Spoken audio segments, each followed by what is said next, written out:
Hey guys, Henry here, and today we're going to be talking about Season 1 of The Mandalorian on Disney Plus, and whether I think it's worth a watch.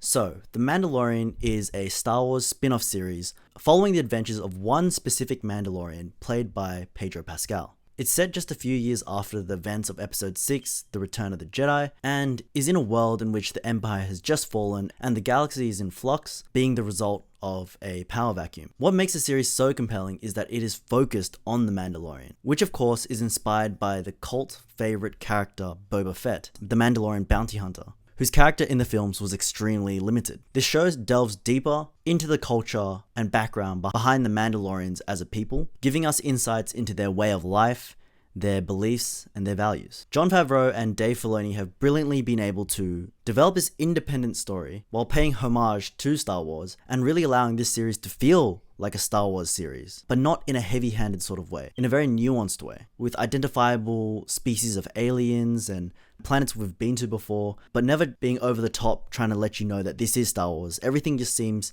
to be tangential to the Star Wars universe as it is right now. While I really enjoyed the first season, I must say that the middle few episodes sagged a little bit for me. While there was an overarching story that flowed through all the episodes, these middle episodes were really self-contained.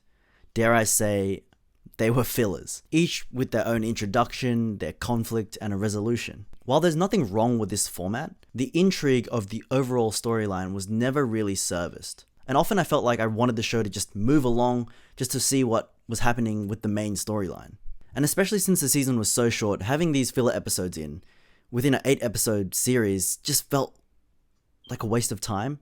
Sounds bad, it was character building I guess, but it did just feel like it was wasting my time. I wanted to see what was happening overall in the big picture. And now just looking back, within those 8 episodes of this series, not that much actually happened in terms of the bigger picture stuff. And again, I wouldn't have minded the self-contained stories, the filler episodes, if the bigger picture stuff progressed, was able to move along, or was able to be colored in by these self-contained episodes. So now the series is over and I don't quite feel completely satisfied with how far the story has progressed. I wish that we went a little bit more, and now I've got to wait a whole year until the next season comes out. I guess they've got me, they've hooked me. I really enjoyed the series, but I do feel a bit disappointed that I wasn't given more story. The final 2 episodes of the series were extremely well done. They were able to really build the tension. They were able to provide a nice ending to the first season and sort of set up what's probably going to happen in the next season. They had a lot of comedic moments and some really good action sequences in these last 2 episodes. And I think it's because the story was moved forward in these last 2 episodes that I really like them so much as well. And I just wish that that sort of theme carried on within the whole 8-episode series. But in general, the cinematography and the special effects are top notch. It's absolutely cinematic quality in the TV format. The music was really great. Star Wars music never seems to disappoint. It was a great mix of, Star Wars and old Western vibes. Yet it wasn't just rehashing old Star Wars themes. It created something fresh and new, and it stands alone as the Mandalorian theme music. And Pedro Pascal as the Mandalorian. He does an extremely good job. The Mandalorian is not a really chatty character. He says very few words. He's a man of action, and he wears a helmet, so you actually can't see his face, meaning we're unable to see his facial expressions when he talks and when he's reacting to something.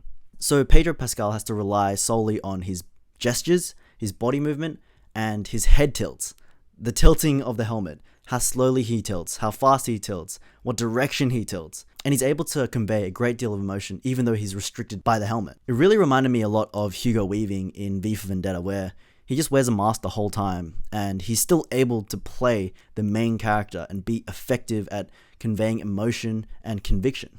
Overall, The Mandalorian is a pretty damn good series. It looks like at least this is a series where they know where they want to go. There's a direction, and there's a vision, unlike the new trilogy, which had none of that. So, is Season 1 of The Mandalorian worth a watch? I think it most definitely is worth a watch. It's got a strong lead, it's got a cute-ass side character, it's got someone capable of steering the ship, and I'm just really excited to see where the story goes from here. Thank you guys for checking out this video. If you liked it, please be sure to give me a thumbs up. And if you want to see more content from me, please be sure to click that subscribe button down below. If you've seen The Mandalorian Season 1, let me know what you thought in the comment section down below. Thank you guys again, and I'll catch you guys next time.